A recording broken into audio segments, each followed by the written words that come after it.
नमस्कार दोस्तों, मेरे चैनल में आप सभी का हार्दिक स्वागत है। दोस्तों, आज मैं आपके साथ सोमवती अमावस्या पर कुछ महत्वपूर्ण जानकारी शेयर करूंगी। वैसे मैंने अमावस्या का महत्व क्या है हमारे जीवन में, इसको लेकर एक वीडियो पहले भी बना रखा है, आप उसे भी देख सकते हैं। आज हम बात करेंगे सोमवती अमावस्या के बारे में। जो अमावस्या तिथि सोमवार के दिन आती है उसे हम सोमवती अमावस्या कहते हैं। दोस्तों, सूर्य और चंद्रमा के बीच का अंतर जब 0 डिग्री पर हो जाता है उस तिथि को अमावस्या कहते हैं और इस दिन किए हुए कार्य बहुत ही सफल होते हैं। सूर्य और चंद्रमा के बीच 0 डिग्री का अंतर आने के कारण यह एक विशेष प्रकार का संबंध बन जाता है। इसलिए इस अमावस्या तिथि के दिन हम सूर्य की, चंद्रमा की, अपने पितरों की और साथ ही राहु से लेकर कोई भी समस्या हो तो इसका निवारण कर सकते हैं। अमावस्या को पितरों की तिथि भी माना जाता है। सोमवती अमावस्या के दिन स्नान और दान का भी विशेष महत्व बताया गया है। इस दिन लोग अपने पास के पवित्र नदियों में, जल सरोवरों में स्नान करते हैं और इसके बाद दान इत्यादि करते हैं। विशेषकर सफेद चीजों का दान बहुत ही शुभदायी बताया गया है। सोमवती अमावस्या के दिन सुहागिन महिलाएं पीपल के पेड़ की पूजा भी करती हैं और अपने पति की लंबी उम्र की कामना करती हैं। गीता में श्री कृष्ण जी ने कहा है कि महीनों में मैं मार्गशीर्ष हूँ और वृक्षों में मैं पीपल का पेड़ हूँ। तो दोस्तों, 2020 में सोमवती अमावस्या 14 तारीख को आ रही है, यानी कि मार्गशीर्ष के कृष्ण पक्ष के सोमवार के दिन। अमावस्या के दिन पीपल के पेड़ की पूजा करने से हमें 3 देवों की कृपा अपने आप ही मिल जाती है, क्योंकि कहा गया है कि पीपल के पेड़ के मूल में विष्णु जी का वास है, तनों में शिव जी का वास है और फूल पत्तियों में ब्रह्मा जी का वास है। पीपल के पेड़ में पानी डालकर उसकी पूजा अर्चना करके हमें स्वतः ही तीनों देवताओं का आशीर्वाद प्राप्त हो जाता है। इसके अलावा हम सोमवती अमावस्या के दिन चंद्रदेव की और महादेव की कृपा भी प्राप्त कर सकते हैं। इसलिए सोमवती अमावस्या के दिन पूजा उपासना का, स्नान दान का विशेष महत्व बताया गया है। दोस्तों, सोमवती अमावस्या पर हम ऐसे कौन से छोटे छोटे प्रयोग करें जिससे कि हम अपने जीवन को सफल बना सकते हैं। सबसे पहला प्रयोग बताने से पहले मैं आपको ये बता दूं कि हमें जो भी प्रयोग करने हैं वो अमावस्या की रात को करने हैं। दिन की अपेक्षा सोमवती अमावस्या के दिन रात को किए जाने वाले प्रयोग ज़्यादा सफल होते हैं, इसलिए इन प्रयोगों को रात के समय ही कीजिए। सबसे पहला प्रयोग करेंगे हम मानसिक कष्ट के लिए।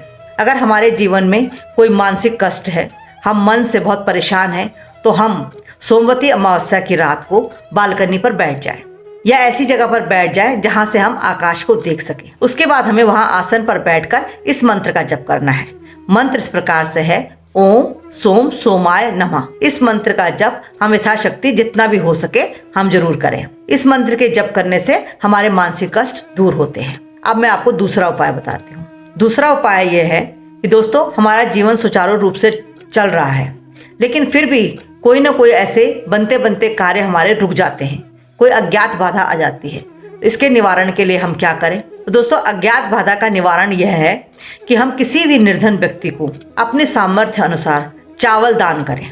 सोमवती अमावस्या को किसी निर्धन व्यक्ति को चावल का दान करने से हमारे जीवन की अज्ञात बाधाओं में कमी आनी शुरू हो जाती है। अगर हम हर अमावस्या पे कर सके तो अति उत्तम। इसके अलावा दोस्तों, सबसे बड़ी समस्या होती है हमारे स्वास्थ्य की। हमें छोटी मोटी कोई ना कोई बीमारी लगी रहती है, तो सोमवती अमावस्या के दिन स्वास्थ्य लाभ के लिए भी हम कुछ एक दिव्य प्रयोग कर सकते हैं, जो कि इस प्रकार से है। इसके लिए हमें प्रदोष काल का समय चुनना है।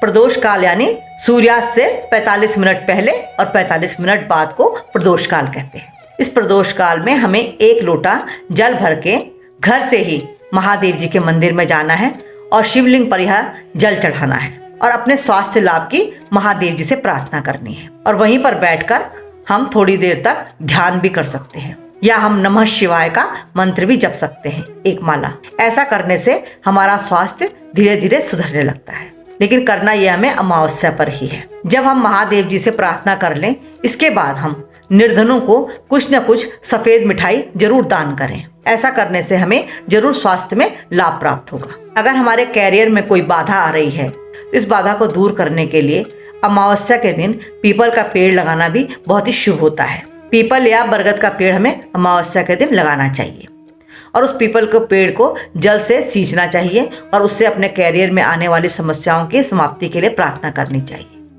और पेड़ लगाने के बाद हमें इस बात का ध्यान रखना चाहिए यह पेड़ सूखे नहीं, इसलिए हमें इसकी देखभाल भी करनी चाहिए। इस पेड़ को हम घर में न लगाएं, घर से बाहर किसी बाग बगीचे में, किसी सार्वजनिक स्थान पर लगा सकते हैं। ऐसा करने से हमारे कैरियर संबंधी समस्याओं का निवारण होता है। सोमवती अमावस्या हो या कोई भी अमावस्या हो, उसमें हम राहु से जनित जो भी दोष हैं उन दोषों के निवारण के लिए पूजा उपासना कर सकते हैं। पितृदोष, काल सर्प दोष, जो भी यह नाम है, यह सब दोष राहु के दूषित होने पर ही बनते हैं। अगर हमारी कुंडली में राहु से जनित कोई भी दोष हो, इसके लिए हमें एक छोटा सा प्रयोग करना है। प्रदोष काल से पहले ही हमें थोड़ी सी खीर बना लेनी है और उसे एक मिट्टी की हांडी में रख देना है। इसके बाद हमें एक लोटे जल में थोड़े से काले तिल मिलाकर महादेव जी के मंदिर में प्रदोष काल के समय जाना है और धीरे धीरे महादेव जी पर यह जल चढ़ाना है और अपने राहु से संबंधित जो भी हमारे दोष हो उनको समाप्त करने की प्रार्थना करनी है। और इसके बाद हमें यह हांडी सहित किसी निर्धन को यह खीर दान कर देनी है। दोस्तों, ये बहुत ही चमत्कारी उपाय है। इस प्रयोग को करने से राहु केतु के दोषों का निवारण होता है। आप इसे करके देखिए। तो दोस्तों, यह थी सोमवती अमावस्या पर जुड़े हुए छोटे छोटे दिव्य प्रयोग, जिन्हें करने से हम अपने जीवन को सार्थक बना सकते हैं। आशा है मेरी आज की जानकारी आपको जरूर पसंद आएगी। अगर आपको पसंद आए तो कमेंट्स बॉक्स में लिखिए, लाइक शेयर भी कीजिए और मुझे सब्सक्राइब करना बिल्कुल मत भूलिए। तो दोस्तों, मिलते हैं अगली किसी महत्वपूर्ण जानकारी के साथ अगले वीडियो में। तब तक के लिए नमस्कार।